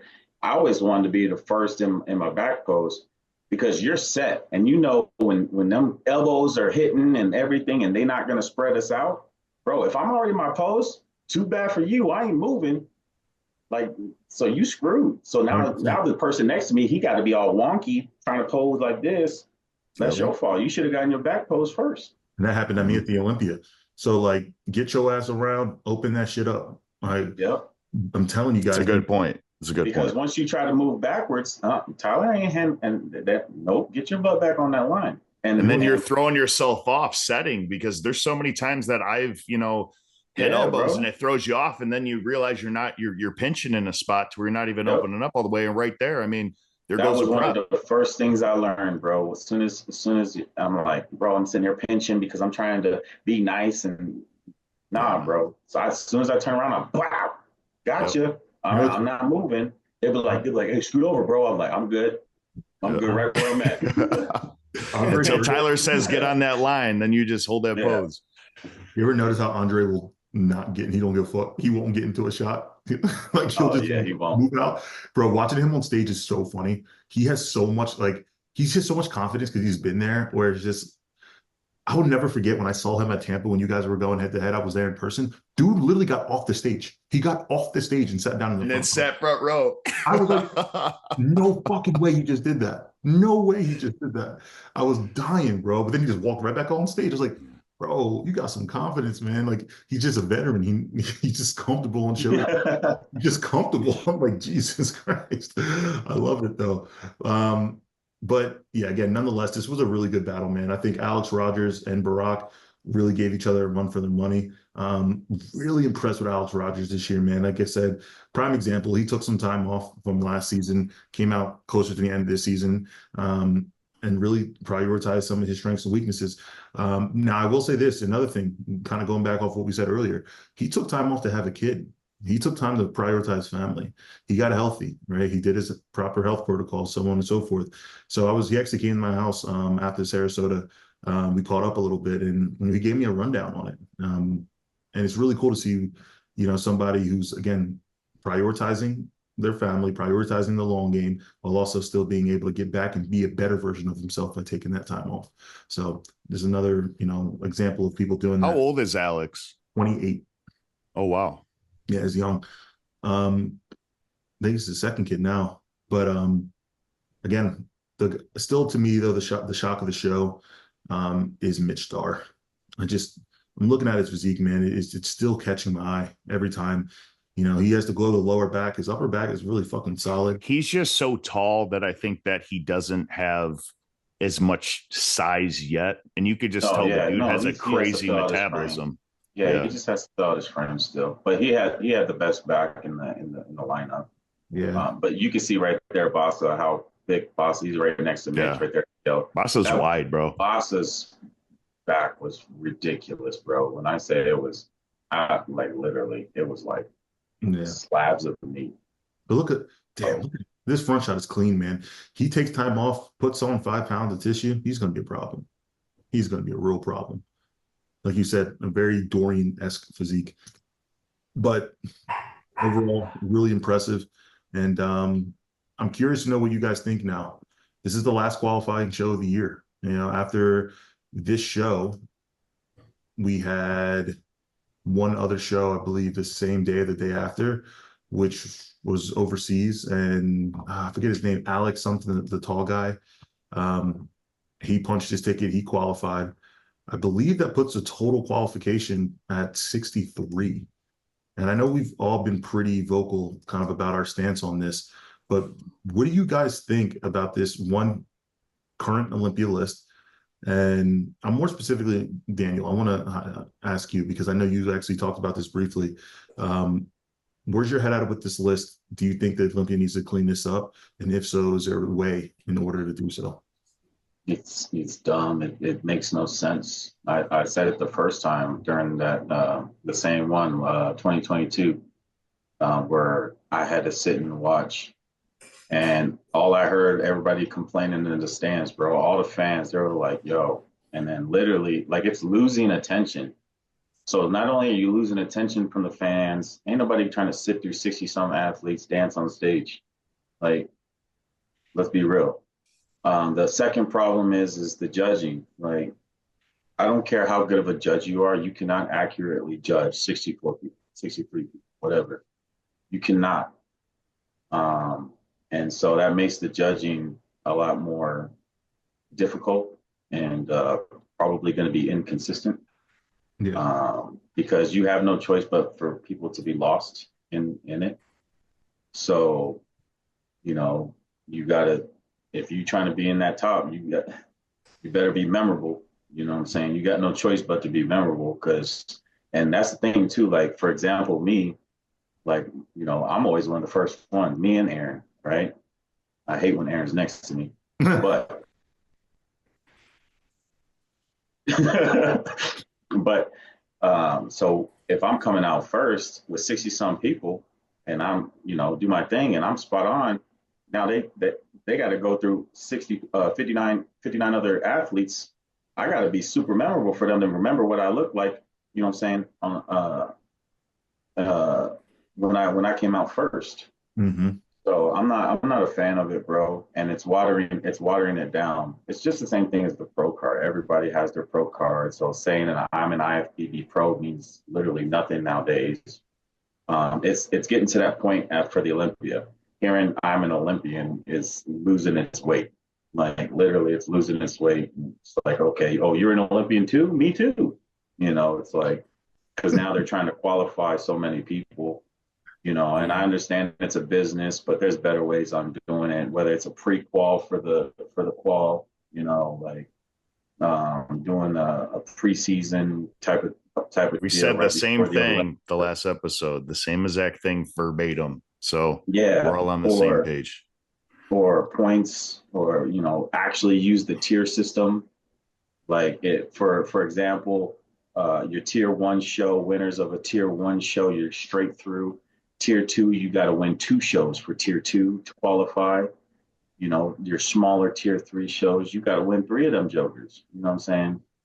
Or whatever the case is. Like, use that tier system because right now that tier system really don't mean nothing. No. You know what I'm saying? So I think that's another way to cut it down, because then if we do the tier system like that, then you're only going to have like 20 or 20 to 30 athletes if you do the tier system. The biggest thing with the tier system for me is the overseas guys, because majority of the guys on this list, I think there's only, for USA, I think there's under 20 guys, to be honest. I got to count it exactly. But everything else is Brazil, Spain, mainly Brazil. See a lot of Brazil. You see France. It's a lot of other countries, overseas countries. Those are the ones that are going to struggle with the tier system, because how would they do tiers? Because some of those shows only have 1 show or 2 shows a year. Yeah, the countries, some of the countries. Yeah. I see that. So they got to travel just like we got to travel. Now, there's definitely some things that need to change, you know, and let's be real, as a fan, you know, or as athletes, 60 something people backstage, and they give me a headache thinking about this. 19 from USA, I just counted. Bro, and then if you think about the athletes, when you backstage, you know, you know how they is, bro. Line up, pump up, Miss Physique, yeah. Let's go. You're on stage right now. Hurry up. Man, you sitting there waiting for 60 athletes, you in line, and then they sitting there yelling at you, put the words down. I think it was the 2023 Olympia, or it might have been 2021, or whichever one.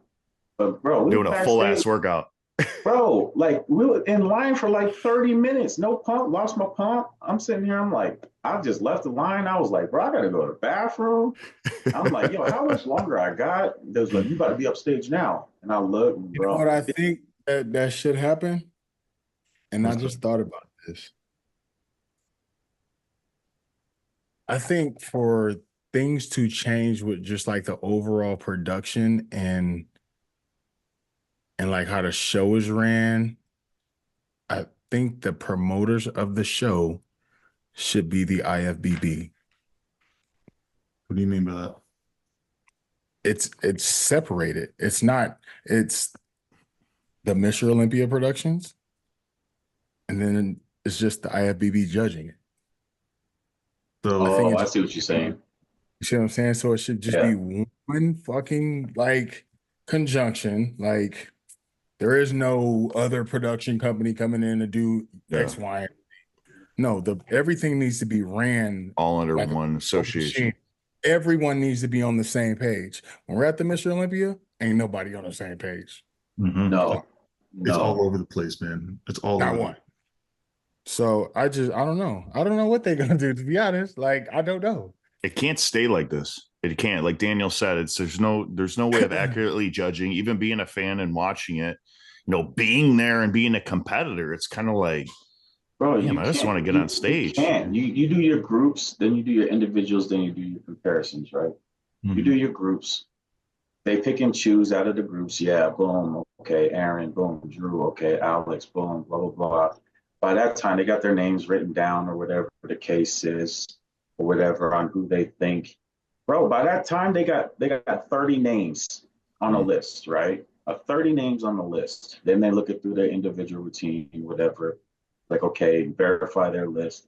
Then they go back to the first call out.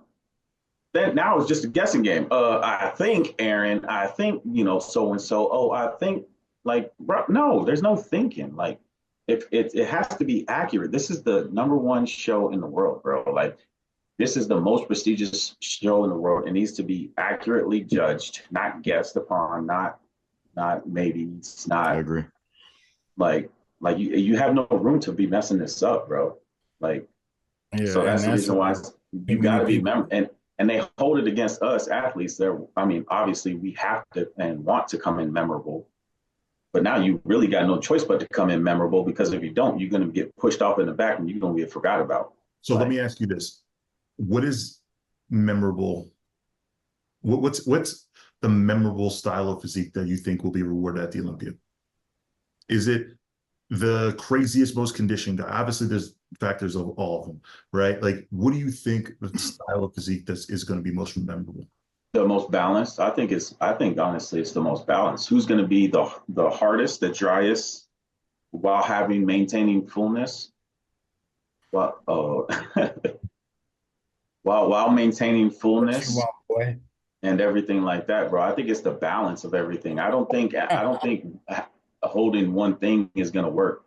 You know what I'm saying? Like being just the most conditioned. I don't think that's going to work. No. We already know guys that are balanced, and it's going to be coming down also to their peak. Have they been seen better? Are they off? So a lot of that. They're going to hold them accountable. If the judges have seen you better, they're gonna move you off. And we seen that with Ali last year. Remember, I believe Ali was, Edvin and Ali. Edvin just got bigger. I think he was just as conditioned. He just was bigger and outgrowing I think he was like 10 pounds over his cap anyways. But Ali was, nearly in that last call out, or that fifth call out with Rodriguez and Medi and guys like that. I mean, just being off, it goes to show how much you could move back. And if you're on, it goes to show how much you could move forward, especially when 50% of that top 15 is gone this year. So it doesn't matter how many guys are on that list. This show is wide open. I do think that the top 5, 6 is going to be on lock with a lot of these guys coming in. But I think that this is going to be a show, like Alex said, to really highlight somebody's career with the package that they bring in to kind of get into that top 10, top 12. Yeah, I agree. I think top, the first call out is, I wouldn't say unlocked, because nothing's unlocked. You know what I'm saying? I mean, Charger went from 12th to 4th. No one saw that. Nothing's unlocked. You know what I'm saying? 11th, I think it was, to 4th. So I 100% can see. And I guarantee, like, there is going to be one of those guys who gets bumped out, and a new. But guy. The guys that will be in that mix too. Like Corey Morris. Obviously Ryan Terry. You got Banks. You got. I think Ali's going to be in there with how he's been looking, man. Especially with the new coaches with George Farah. And then you got some guys that. Some guys that maintain and just look the same every year. You got some of the guys that are from overseas countries traveling. You can tell it takes a toll on them. Like sometimes I look and I'll be able to see at the tan who's on and who's off. And you kind of have an idea of like, okay, this guy's on, okay, this guy's off. Like you have an idea because you see these guys so often from competing throughout the year that you've seen them better, you know? So sometimes that's like the eye that I have that I'll be able to, how I could kind of judge based on, you know, what I see at shows. I saw you at Chicago. I never really knew you yet. At Chicago in the tan. I was like, oh, he's off. And he stepped on stage, the best version of you I've ever seen. Yeah. So like, I don't know, man. Like, I want to take it with a grain of salt. That was when I was front loading, so I had sushi right after, and that's when I come to life. I was like, yeah, something's off. Like that next level of detail is not there. And then I'm like, oh, never mind. But like Vinicius, like he's one of those guys who is a wild card. He can easily be in that conversation. He's beaten a lot of these guys already, right? It's just so many things open this year, man. We talked about Carlos Ocran being a shock of the Dubai Pro, and then we have Miroslav who placed second.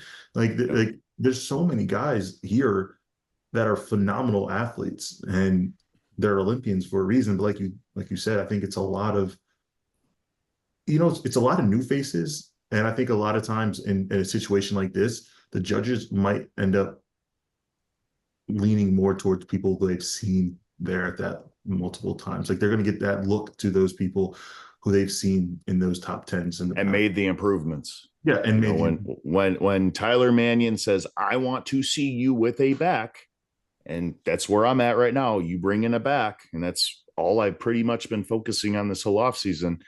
That's ultimately the goal, to show him, hey, look, this is what I did. So that's where my confidence come from. I'm sure you're the same, Alex, when they tell you, okay, bring this look, bring your core in tighter. Okay, you see this Miami look, bring this, you'll be in a first call out. That's the standard you hold yourself to. And when you realize that you're on track for that, it builds up your confidence. And this is where, like, sub 4 weeks, we start to really see everything come to life. And my theory is when you're really, really depleted, you keep that high energy because you're excited when you see yourself in the gym. I'm so dead, I go to the gym and then I'm like, whoa, like I'm looking good. And then my excitement kind of rekindles and I'm like, okay, I'm confident now. I'm like, that's the process working. I'm dead all day until I get a pump and it brings me back to life. And it's like, oh shit. The pump's the cure. Hell yeah. The pump is the cure, bro. Daniel. Hear that, Daniel? Get back in the gym. I know you're back now, but you took like 7 months off. So you got to start hitting doubles. Chilling. Bro, I had the ultimate dad bod going on, bro. Ultimate dad bod. I can't wait to get that, bro. I was sitting down with my beer, sitting on my belly, bro. I saw you watching what, basketball then, now football. I see you chilling, bro. I love watching, and then cuts too, bro. Man, love sports. I love it. But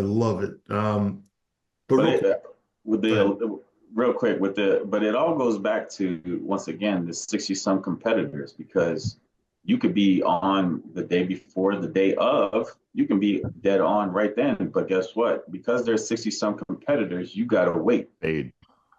And guess exactly what your body's going to do. Some funky stuff that you don't expect it to do. So everything, and bro, I'm saying this whole 60 competitors is going to jack everything up. Especially like, all right, because Drew, Aaron, you guys are going to go early, right? So you guys are going to pose, you're going to flex on stage, like you're going to yada, yada, yada, and then you're going to wait. And then you're going to wait for everybody else to flow, all right? And then there's like me, I'm only at the back of the line, practically. So now it's like, I'm going to have to pose and then get right back on for comparisons, or vice versa, whatever it is, right? So like, I'm curious to know how this flow is going to mess people's physiques up. You know, are they gonna flatten out? I'm gonna tell you right now, it just depends on how disciplined these guys are. Yeah. Because, you know, once you get backstage, everybody think, oh shit, let me start munching on this, let me start munching on that. Everybody's starting to pump up. Oh, they're taking this fucking pre-workout shit, or they're fucking loading with salt and all this other shit. We're gonna see who's disciplined. Yep. Because 60-something fucking people, you can't just be back there fucking shoving gummies in your mouth and trying to get a pump and think it's just gonna stay there. It's not. Yeah. Control the glycogen. You got that. And like you said, with Drew and Aaron and all these guys that go earlier, when they do their individual, you got to wait 30, 45 minutes until you go on for call outs, bro. So you got to pump on your individuals you think you're gonna keep a pump for 45 minutes?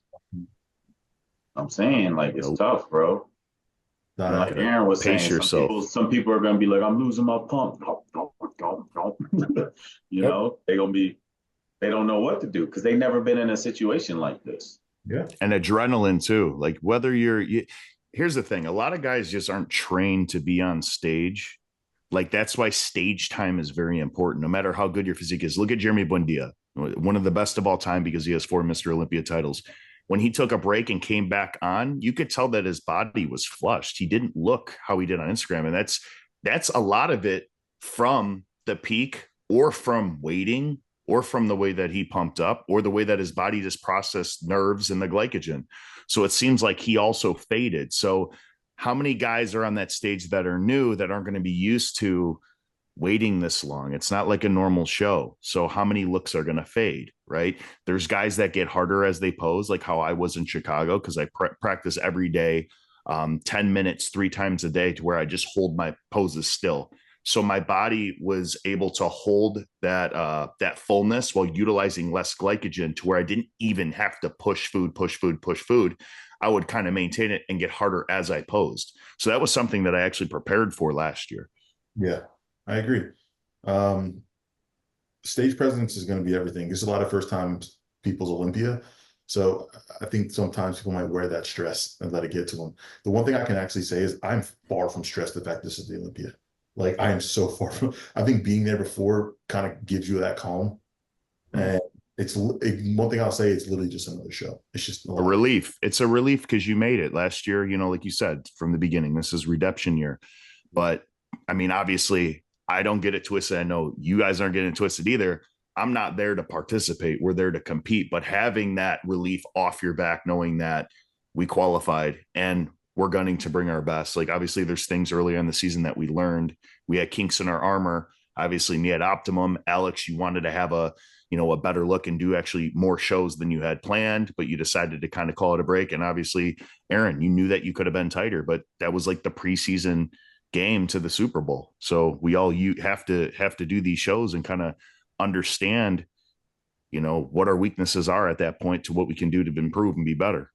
Absolutely. You guys want to get some questions in before we get off? We got the Eagles. Let's do it. Yep. Got that game way. Got that game. Eagles, how about them Vikings though? They're looking good, man. I don't know what's going on. I said it. The NFL this year is so backwards. It don't make sense. The Saints. It's weird. It's weird. Make sense. Well, like nothing that I thought would be is So the Bengals are pissing me off. But all right, we just got a few here. Is gyno a factor for judging? Yes. Yes. It's part of your presentation. If you have gyno, that's literally distracting the judges from looking at your physique. Obviously, it's a gland too. And I'm somebody that has had it removed because I've been told that I needed to get it removed. So that's actually a fact that it is a distraction and it is judged. And that's the thing. I got mine removed too. And I had gyno before bodybuilding. It was like, but does that mean you're going to lose a show automatically because you have gyno? No, that doesn't. No, but I think that it is judged. I think to a certain point. Do you think if Barack had glaring gyno versus Alex Rodgers, he would have lost? You were there. If it was glaring, I think it would be a possibility, but there's no way of knowing. Yeah, I know. I'm just saying, that was a marginal win. Like it was very good battle between the two. I mean, based on the scorecard, it was all the judges had. If he had glaring gyno personally, like if it was like snow cone joints, then who remembers Michael Lockett? He says snow cone. You guys remember Michael Lockett, the open bodybuilder that won Chicago? He had it so bad that he actually had it removed and still had part of the gland in there from a bad surgical job to where it actually grew back. Oh, shit. And then he had it on one side, but he had probably the worst gyno to where Arnold Schwarzenegger at the Arnold on the commentary said it. His gyno's terrible. Hey, that's what I'm saying. Like, if you know you got gyno, why don't you just take like an ice cube and just be like, right before. I don't think that works when you're that peeled. Well, I may have tried it. if you can afford it, get it done. It's a simple procedure. It's nothing crazy expensive. Obviously, depends where you go. And I went to a cosmetic It's place. a boob job for a man. Well, a reverse boob job. Yeah. Yeah. How are your guys' mental health been? How have you guys been doing? Sensational. Bro, great. I'm great. Drew? Mentally, I just been, not like I said, not necessarily just putting all my focus on the Mr. Olympia, but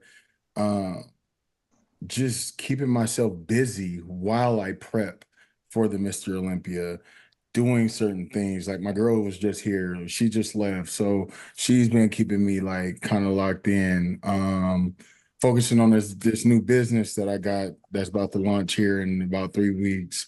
Talking to Trey today, we just got like 40 different colorways for hats that's about to drop. So man, it's just staying focused, man. And I tell people, shit, if you want to get your ass out of that alley, you better be doing something to stay focused on getting Find to the something end to of that. fill the void. I mean, so you can't just sit there and just be like, oh, I'm feeling fucking sorry for myself. No, do something, be productive, read the Bible, go read a devotion, bro. Like I still read my devotion every morning. It don't matter, bro. Like it ain't necessarily the Bible. I mean, yeah, when you go to church Sunday, read the Bible and get the scriptures and all that. But bro, those devotions also have scriptures at the bottom of it, but it gives you a different perspective on what that certain scripture may be saying, and it may hit home, and it may just be like something that just resonates exactly with what you're going through, and then bro, boom, like you might just have one of the craziest days ever. Yeah. So it's just certain things that you got to do, and again, I've said this before last time, like take a step back and reflect. Like just reflect. Like if you're mentally drained as a man, as a male, you're not reflecting enough. You're not. You got to take that step back and realize what you should be doing and what you can be doing. So what I hear when you say that is there's perspective in every situation, and there's a good and bad in every situation as well. Where you put your energy towards is what you will manifest, right? And like I said, when you take a step back and look at it holistically, right? Whatever situation you're going through in a prep, because I think sometimes the prep in itself enhances the little things that might be stressors, that when you do take that step back, you almost see a holistic view of, you know what, this situation isn't as bad as it might seem, or there's a different way to look at this, one step back, multiple steps forward, right? So the way that you're kind of feeling sensational, I think that's the best way to explain that. Everybody hit the note. Yeah. But like I said, man, I like that. I'm a big believer on what Aaron said on stepping back and reflecting, bro. Like people don't understand, you got to pour into yourself. You know what I'm saying? Like for example, like in your cup, right? You got your cup is your life. You got to pour. If your cup is close to running low, you got to pour back into your cup to fill it up. So that way you can pour into other people, you know what I'm saying? And keep pouring and keep pouring. But what happens a lot of times, especially as men, we have to be the standard for the household, and we have to hold in our feelings, and we're pouring into other people. Our cup runs dry, bro. And then all of a sudden we got nothing left.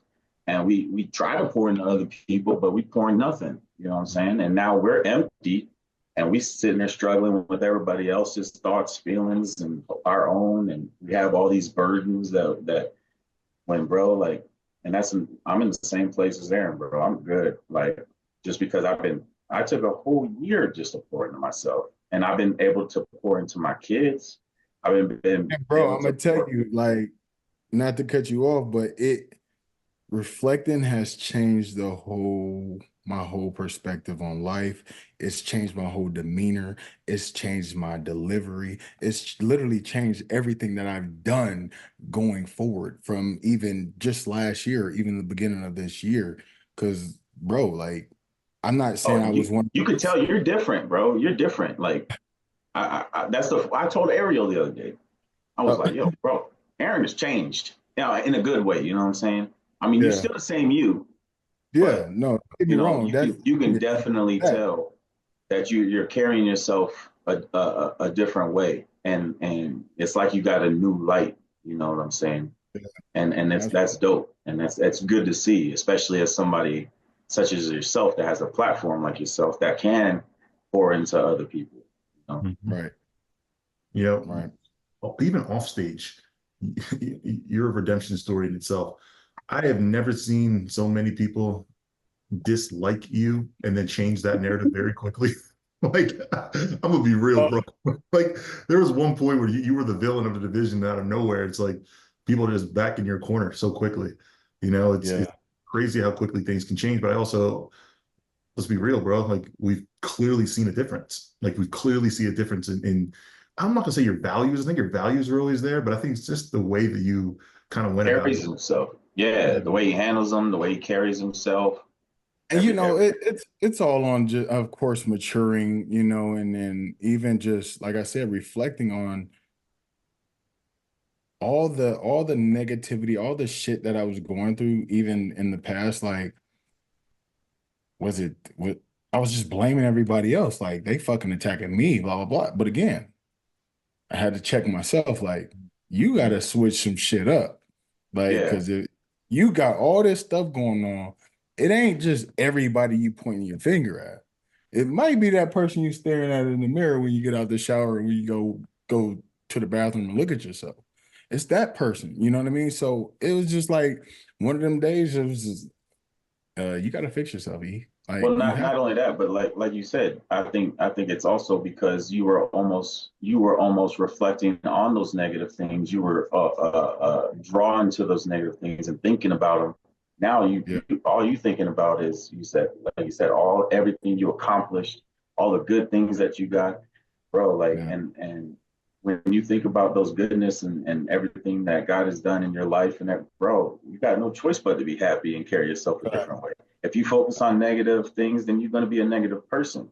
You know, right. that's why, bro, like I had to take it, bro, I was out of the fitness industry. After that 2023 Olympia, yeah, I was ghost. I didn't catch none of y'all. Like, I had no idea what all that was on my Yeah. Instagram was food, interior design, real estate. Bro, I had nothing fitness related. I was like, I don't want none of this toxic stuff because it was toxic, bro. It was, and I didn't want that in my life. And I told Right. Chula the same thing. I had to step away because I was changing as a person. I found myself becoming negative and I felt Yeah. myself becoming toxic and I didn't like it. So I Yeah. was like, I'm stepping away from the whole fitness industry just because of how toxic it is I to get myself back on track. was just about to ask you, do you think there's a lot of toxicity in this division? Not just this bodybuilding world. I'm talking about this division. The Oh yeah, athletes, definitely. Definitely the division. I mean, do I see it so much now? No. Why? Because I don't pay attention to it anymore. Before I was paying attention to it. Same. It's like you said, it's all Same. about what you put your energy and your time into. You know, before I got caught up in reading all the comments and who's saying what about who, and bro, now I don't see nothing. Like, because I don't waste my time and energy on that. I waste my time and energy on my family, my kids, and my competitions on how I look, and then that's it. I yeah, don't have no say or anything like that, you know. But if you focus your time and energy on those things, then bro, it's gonna be toxic. It has no choice but to be toxic. I couldn't agree more. Um, Absolutely. all right. Best piece of advice that you've gotten. Do you guys need time to think on that one? I got a Mine, lot of this. the one I got from my current coach, I got this my second year in bodybuilding as I was prepping for my pro card in 2020 during COVID year. Every show was getting canceled. And he said, if you want to be a pro, you need to act like a pro before you get Yeah, there. there you go. That was the biggest one. If you want to be a pro, you got to act like one before you get the title. And kind of when I heard those words, because I was bitching about a show that just got canceled, and I was like, I don't even know if I want to keep going. You know, he made me realize this is more of a lifestyle, day to day thing rather than I'm prepping and then because back then I used to prep, get fat. So I think he made me kind of switch up my whole thought process on how I went about um, the sport of bodybuilding just simply by those words. And I translated that to everything I do in my day to day. Yeah, that's a good one. Yeah. I think mine would be I remember Jay Cutler. It was Dang, bro, don't, man. Look at him. what? You gonna use mine. Like, you good. Nah, You good. bro. I don't know. I don't know if he told you the same thing. I don't think he told you the No, same he thing. didn't. But No, yeah. hey, though. But it was one of those meet and greets. I was brand new to the league. I had no idea what I was doing. It was brand new to bodybuilding. But I asked him the same thing. I said, if you got one piece of advice to somebody like me, what would you say? And then he said, picking your shows is more important, or it is just as important, if not more important than your prep. I didn't know what that meant at the time. Yeah, exactly. That's what I said. And I was like, huh? Nothing more important than your prep. But then as I started competing, bro, how do you think, like, ain't no shame in my game, bro. How do you think I was able to win so many shows because I was picking my shows correctly? Some of these guys, but at the same time, like, you know, Hold on. also, go ahead. Figure this out. I want to dive in deeper here because you did not do the big shows. Like, I want to make that clear. I think sometimes when people hear that, they're like, he only does small shows. You did the Tampa Pros. Like, you did the shows with a lot of top athletes in it. Correct. So, Yeah. Correct. What exactly do you mean by that? But those shows, you got to remember, I was already qualified. Okay. And how did I qualify? By doing the Hurricane Pro. Yep. I had nothing to lose, but everything to gain. You know what I'm saying? So it's like, why not swing for the fences and compete against the best of the best at the Texas with Dre and show them that I can compete and beat them. And at that moment in time, I was thinking, I don't want to, because, and Dre even gave me some good advice. I was talking to him. I was like, man, I just wanted to be me and you, 1 and 2, because Dre was my boy. So I was like, hey, I just wanted to be me and you, 1 and 2 on stage. And then he was like, why? You know, he was like, you're stupid. You know how Dre is. He'll call you out. He was like, you're stupid. Why do you want to stand next to somebody? He was like, bro, that's the difference between me and you. He was like, you're never not going to be nobody because you want to stand next to somebody. He said, I go so I can take their spot. And then after that, I was like, shoot. I was like, well, in that case, Dre, I'm coming for your spot. Yeah. Like, Dre is giving me the realest. Dre and George are probably giving me the realest advice ever in this game. Like, it's come with like very stern slap to my face. Like, I'll never forget. Dre messaged me after Chicago and basically said, "Stop bitching." Like, like, I was funny, and no, but he's 100% right. I like that though. Like, so I think that's what I'm saying. Like, and some of these guys, some of us are able, and we have the physiques and the efficiency where we can pick literally any show and win. You know what I'm saying? But at the same time, a lot of us don't have that opportunity. And a lot of these guys are struggling to qualify because they're big headed and they over there, oh, I'm gonna do New York Pro and go against Ryan Terry. I'm gonna go do Tampa Pro and go against, such as, bro. For what? When you can swing over to Sacramento and do like a Grand Prix and get your because what's the end goal? Olympia. The Olympia. Like, that's the end goal, bro. That's it. It's the Olympia. It's to get your qualification, then go up against the best of the best. Half of these dudes ain't even getting to that Olympia because they big-headed and trying to compete at these stages that they're not ready for. We've seen it this year with a few guys, and I'll say this because he knows that I've told him in person, Deke Walker. He should have been qualified, but he's doing all these massive shows. And the weekend that he took off was the weekend of Toronto that I won, Mile High that Ryan Clark won, and DC that Stephen Cow won. He could have jumped into any of those shows and been a front runner. See, that's where the strategy comes in, especially a guy coming off of Miami, which Tyler says was the most competitive show of the year. And he was peaked that weekend. So waiting for the bigger shows isn't always the best because you wait. Let's say he even qualified at the end. He wouldn't make the improvements for Olympia. Chicago Pro is 9 weeks out anyways. How much can he improve in 9 weeks? Like, to go and be 16th at the Olympia? Or is it to take the time off after you qualify, improve, show them the improvements, move up? Yeah. So that's my biggest thing. I learned that, and so everything that I was doing in my career, as when I turned pro, has been strategic. It's always strategic. I don't do a show like, oh, this will be a cool show to do. Like, Yeah. why am I doing it? Is there a better show that I can do? Who's doing it? What's my chances? Realistically, some people, obviously, you want to roll high on yourself, but you got to be realistic at the same time. It's like, So once you qualify, does that go out the window? yes. No. Because I'm good. You're qualified. Once you're qualified, bro, why not take a Nothing swing to at lose. at Nothing these to lose. exactly? And then if you land in the top 5 at New York Pro against nothing but Olympians, guess what? Now they're gonna be like, yo, who's this guy? Yep. They're gonna remember you. That's the thing. Like, I think right now, because it was after my rookie year, I just jumped in New York thinking it was like, oh, why not New York? And granted, it worked in my favor for that year, but I think you're right, man. Like, being strategic is extremely important. And I'll say this, like Ben, like, he qualified this season in one of the first of the year. He went to Shuru, India, punched his ticket, and then because of that, he had the entire year to just prep for the Olympia. So I'm gonna let the cat out the bag, right? Because it's not happening anymore. But I was gonna do something very similar. So 2024, I was gonna pop up, surprise, at the end of the year, punch my ticket, take the whole year to get ready for the Olympia. But Yeah. tearing some ligaments in my foot from trying to dunk on somebody. So Knowing your look, no, I'm just kidding. I knew you was gonna say something. Hey, after the Olympia, Aaron, hey, me and Ariel, we got it linked up, bro. I'm not playing with Ariel. Ariel, he been working on his jump shot too much. He think he's Steph Curry or somebody.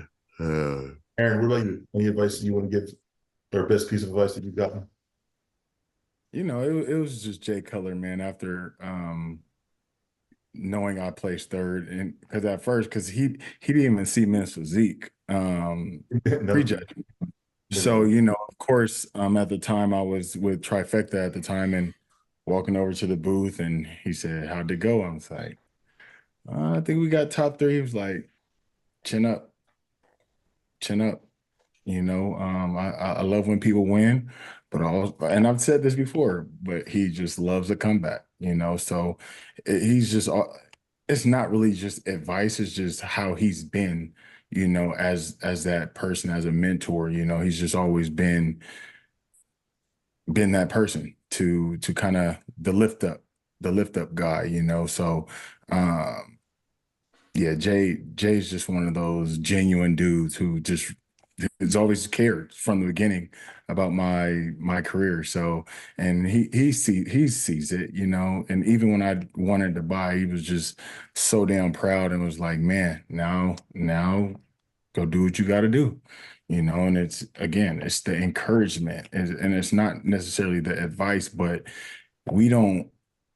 us as athletes don't, especially us being top tier athletes, like, it's okay for us to give, you know, some motivation to others, because I look at Jay Cutler like a legendary icon. So anything like he says is like, because it was like, oh, Jay said it, so we good. All right, cool. I'm looking cool. Jay commented today. Yep, Jay, it's different. Yeah. Ooh, shit, I must be on, right? So, you know, it's he's just that for me. And again, in 2018, bro, I didn't know shit about bodybuilding. All I knew was Jay and Ronnie. That was it. So when I actually had the opportunity to meet Jay, it was just like, whoa, over the top, you know. So yeah, no, I wouldn't, for advice is and like I said, he just told me chin up. And you know, I know how to lose, but that loss, just on top of the Legion Sports Festival loss, just made it just sting a little bit more. And you know, and once he said that chin up, you know, literally, like I said, when I got back home from that, it's been nonstop. So I love it, man. Well, First things first, man. I know we've had you guys on for a while. Daniel, thank you for hopping on, man. Like I said, this is a long time coming. To us, you're a forever guest. If you want to hop on anytime, just chat it up. Give your input on anything. We value your opinion. You've always been one of those guys who kept it real with us, whether it's on an individual level or all together, supporting the channel. So whenever you want to hop on, man, feel free. But we'll definitely be reaching out again. Fellas, 3.5 weeks out, man. 3.5 weeks out. Let's finish this shit strong. Daniel, will you bet the L? Yeah, I'll be there. No. All right. Well, last one. Do you guys have any idea of what meal you want after the Olympia? What's that thought right now in your head? You're stepping on stage, you eating Cheesecake. I'm going to IHOP late night. IHOP, bro. Out of everything. Out of everything, I'm simple too. I'm just like, I just bro. want a full stomach of food. I don't even want I don't know, man. I got a bad relationship with food. And Alex knows. I can eat a fuck ton, but never seen anybody eat like him before. It's either gonna be Black Tap, Javier's, or Cheesecake Factory. What's Javier's? Yeah, that sounds fancy. One of the best Mexican joints in Vegas. Have to pull out my suede suit. Hey, wait. Here you go, Alex. I got you, bro. See, that's what He is like pulled it out of his pocket. He had it sitting there to tease us. Bro, under this, have chicken and rice. This man keeping it warm in his pocket. Hey, I was trying to do y'all a favor, but y'all want to. We gotta end with this question. We gotta end with this question, bro. Where do you put your syrup? The fridge or the pantry? In the pantry. Thank you. You're mixed. It doesn't count. Who puts it in the fridge? White people. I'm half white. Exactly. Yeah, that's why I'm like, sometimes who did we ask that they said no, it was Ali. He didn't even know what it was. He's like, I don't use syrup. I don't use that processed shit. I'm like, oh, come on. So I'm like, he was the only one. Hey, does that mean I gotta put half of it in the fridge now then? I gotta put half the bottle in the fridge, half the other bottle. Are you even using syrup or no? Are you even using it with that? No syrup.